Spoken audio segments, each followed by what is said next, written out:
بسم اللہ الرحمن الرحیم نحمدہ ونصلی ونسلم علی رسولہ الکریم اما بعد فاعوذ باللہ من الشیطان الرجیم بسم اللہ الرحمن الرحیم وقد قال اللہ تبارک وتعالی فی القرآن المجید والفرقان الحمید قل ان کنتم تحبون اللہ فاتبعونی یحببکم اللہ ویغفر لکم ذنوبکم واللہ غفور رحیم وعن انس رضی اللہ عنہ قال قال رسول اللہ صلی اللہ علیہ وسلم لا یؤمن احدکم حتی اکون احب الیہ من والده وولده والناس اجمعین وقال النبی صلی اللہ علیہ وسلم من احیا سنتی فقد احبنی ومن احبنی کان معی فی الجنہ او کما قال علیہ الصلاۃ والسلام سلام علی خیر الانام والسید حبیب الہ العالمین محمد بشیر نذیر ہاشمی المقرب عطوف رؤوف من یسمى بأحمد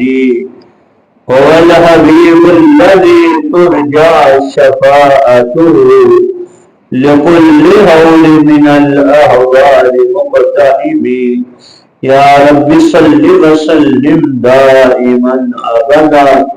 علی حبیبک خیر الخلق کلہم یا رب صل وسلم دائما ابدا علی حبیبک خیر الخلق کلہم اللہم صل علی سیدنا محمد النبی الامی وآلہ وبارک وسلم۔ میرے دوستو، ساتھیوں، عزیزوں، حضور اقدس صلی اللہ علیہ وسلم کے ہم پر بے شمار احسانات ہیں، اس لیے حضور اقدس صلی اللہ علیہ وسلم کو محسن کائنات کے نام سے یاد کیا جاتا ہے۔ حضور اقدس صلی اللہ علیہ وسلم کو محسن انسانیت کے نام سے یاد کیا جاتا ہے۔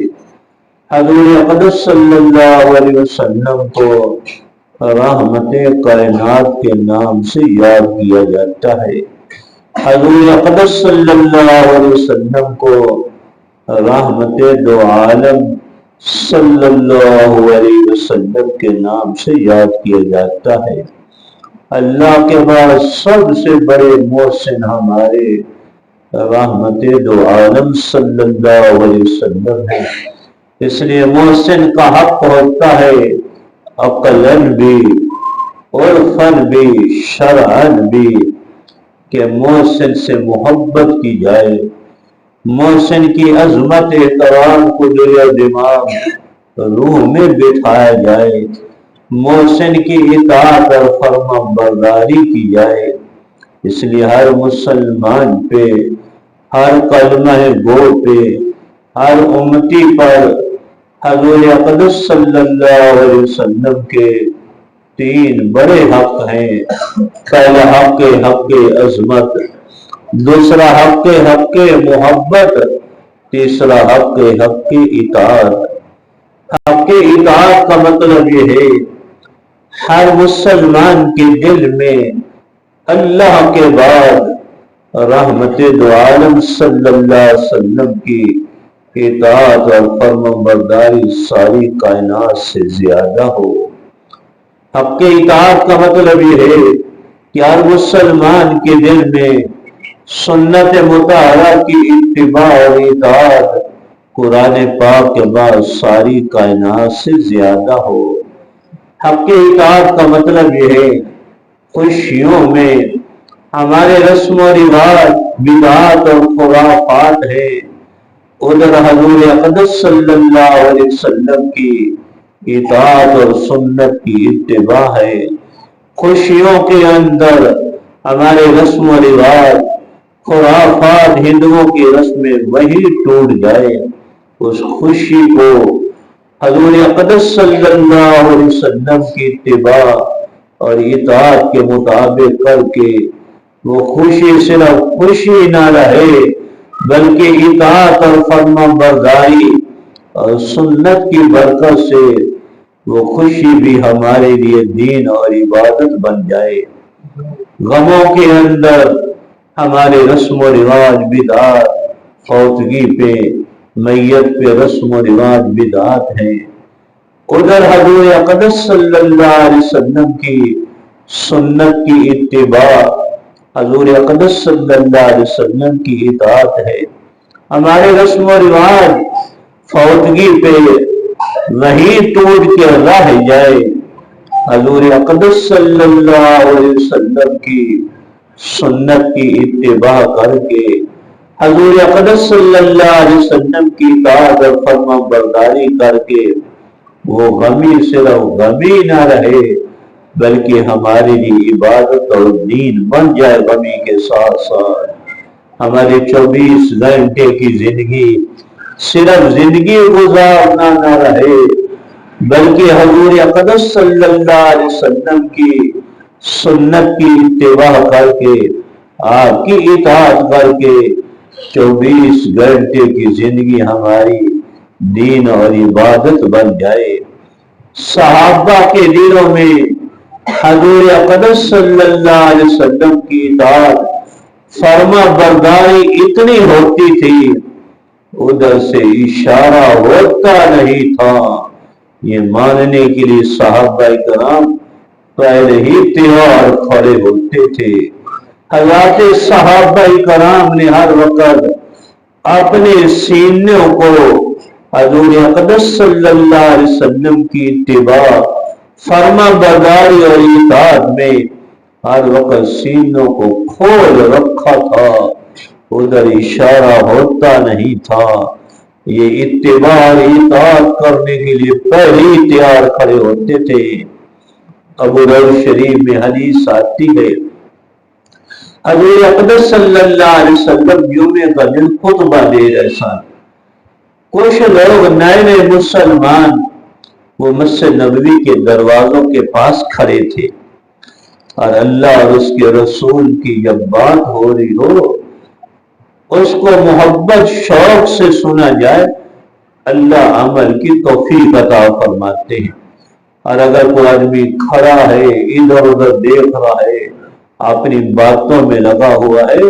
وہ اللہ کے ارشاد کی ناقدری کر رہا ہے، حضور پاک صلی اللہ علیہ وسلم کے ارشاد کی ناقدری کر رہا ہے۔ کسی اللہ والے نے کہا ہے، لا تنظر الی من قال ولکن انظر ما قال، یہ نہ دیکھ کون بات کر رہا ہے، یہ دیکھ ہی اللہ کی بات کر رہا ہے، حضور اقدس صلی اللہ علیہ وسلم کی بات کر رہا ہے۔ اس لیے آدمی جب ادب کا حق ادا کرتا ہے اللہ اور اس کے رسول کے ارشاد سننے کا، اللہ عمل کی توفیق بھی عطا فرماتے ہیں اور اس عمل کا نور بھی نصیب فرماتے ہیں، اور ساری زندگی وہ عمل معمول بن جاتا ہے جو ادب کے ساتھ سنتا ہے۔ نئے نئے لوگ تھے، آداب نبوت سے واقف نہیں تھے، ادب سے واقف نہیں تھے، وہ کھڑے تھے۔ حضور اقدس صلی اللہ علیہ وسلم نے خطبے کے دوران فرمایا، اجلسو، بیٹھ جاؤ، اجلسو، بیٹھ جاؤ۔ حضرت عبداللہ بن مسعود رضی اللہ عنہ